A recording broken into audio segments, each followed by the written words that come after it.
Hello students, आपका स्वागत है मेरे channel chemistry bye Sumit sir.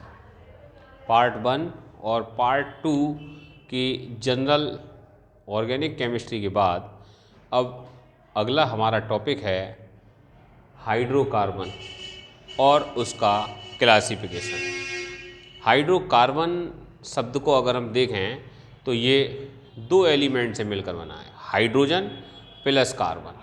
ऐसे कोई भी कंपाउंड जो हाइड्रोजन और कार्बन से मिलकर बने होते हैं हाइड्रोकार्बन कहलाते हैं। ये हाइड्रोकार्बन आगे दो टाइप के हो सकते हैं, एक एलिफेटिक या ओपन चेन वाले, नंबर 2 साइक्लिक या चक्रीय।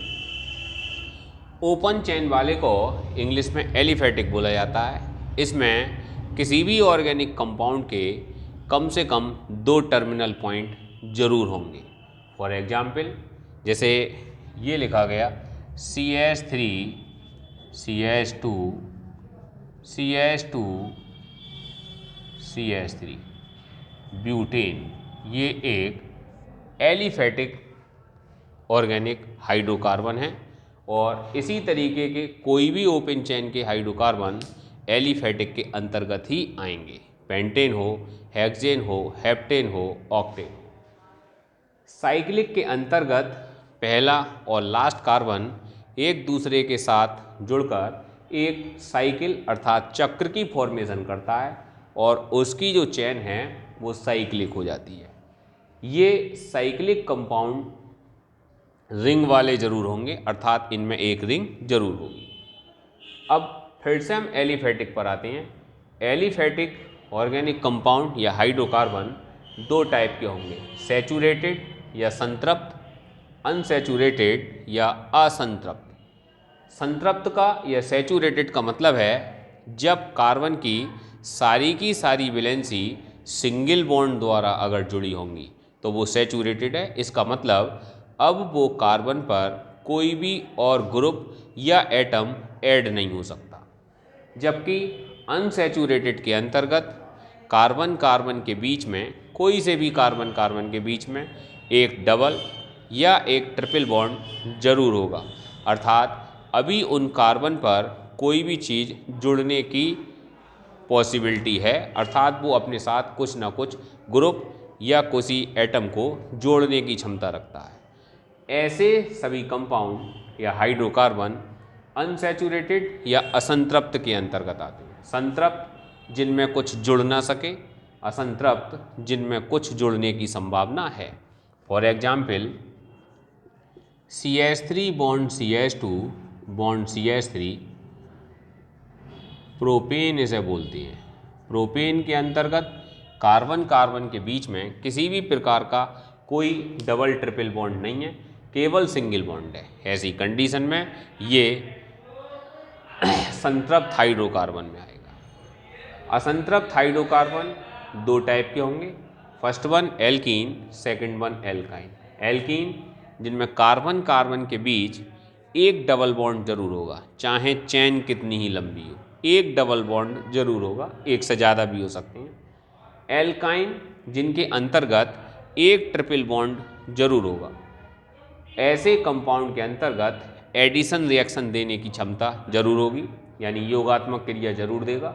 जबकि सैचुरेटेड हाइड्रोकार्बन कभी भी एडिशन रिएक्शन नहीं देंगे, सदैव सब्स्टिट्यूशन या विस्थापन अपक्रिया देने में सक्षम होती है। अब आते हैं साइक्लिक कंपाउंड पर। साइक्लिक कंपाउंड दो टाइप के होते हैं, एक एलिसाइक्लिक और एक एरोमेटिक। एलिसाइक्लिक कंपाउंड, एली और साइक्लिक दो शब्दों से मिलकर बना है। Ali means aliphatic, cyclic means cyclic, अर्थात जिनका स्ट्रक्चर तो साइक्लिक हो लेकिन जिनके अंतर्गत कैरेक्टर एलिफेटिक के हों। ऐसे सारे साइक्लिक कंपाउंड जो एलिफेटिक के समान कैरेक्टर शो करते हैं एलिसाइक्लिक कंपाउंड कहलाते हैं। एलिसाइक्लिक कंपाउंड में एग्जाम्पल आते हैं जैसे cyclopropane, cyclobutane, cyclopentane, cyclohexane, cyclobutene, cyclopropene, cyclobutyne, pentyne, cyclo लगा हुआ होगा।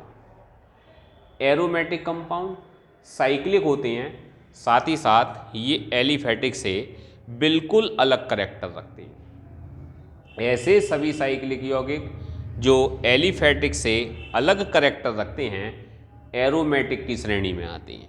और एरोमेटिक यौगिक की बात, कौन से यौगिक एरोमेटिक होती हैं, किस तरीके से हम एरोमेटिक कंपाउंड को पहचानें, अगली वीडियो में हम इसकी बात करेंगे कि एरोमेटिक कंपाउंड का किस तरीके से पहचान करें, कैसे पहचानें। एग्जाम्पल इसका जैसे बेंजीन एक एरोमेटिक कंपाउंड है। अब अगर हम साइक्लिक कंपाउंड को देखें तो साइक्लिक कंपाउंड को एक और बेस पर दो भाग में डिवाइड कर सकते हैं। फर्स्ट वन इज होमोसाइक्लिक यानी समचक्रीय, सेकंड वन इज हेट्रोसाइक्लिक या विषम चक्रीय। ऐसा कोई भी ऑर्गेनिक कंपाउंड जिसके चक्र में सभी एटम एक जैसे हैं वो वो होमोसाइक्लिक कंपाउंड कहते हैं। इनको कार्बोसाइक्लिक भी बोल सकते हैं। कार्बोसाइक्लिक बोलने के पीछे कारण कि सारे के सारे रिंग में कार्बन के एटम ही होंगे और सब कार्बन के एटम होंगे तो हम इसे कार्बोसाइक्लिक बोल सकते हैं। जबकि हेट्रोसाइक्लिक के अंतर्गत सारे के सारे एटम एक जैसे नहीं होंगे, अर्थात कार्बन एटम के अलावा कोई एक N आ जाए, S आ जाए, O आ जाए ऐसे एटम अगर रिंग में पार्टिसिपेट करने लगें तो फिर हम उसे हेट्रोसाइक्लिक बोलते हैं। वो एग्जाम्पल प्रीडीन इसका बेस्ट एग्जाम्पल है जिसमें N 5 कार्बन के साथ आता है और इसकी स्ट्रक्चर लाइक बेंजीन जैसी दिखाई देती है। तो इस तरीके से हाइड्रोकार्बन का हमारा क्लासिफिकेशन कंप्लीट होता है, जिस हाइड्रोकार्बन में एलिफेटिक, साइक्लिक, बाकी के जो सारा तुमने पढ़ा इनके एग्जाम्पल्स भी पढ़े, सारी चीज़ें देखी। अगर इस ग्रुप्स मतलब इस टॉपिक से संबंधित किसी प्रकार की समस्या है तो कमेंट में पूछ सकते हैं। और वीडियो अगर अच्छी लगे तो इसे लाइक, सब्सक्राइब और शेयर करना ना भूलें। Thank you.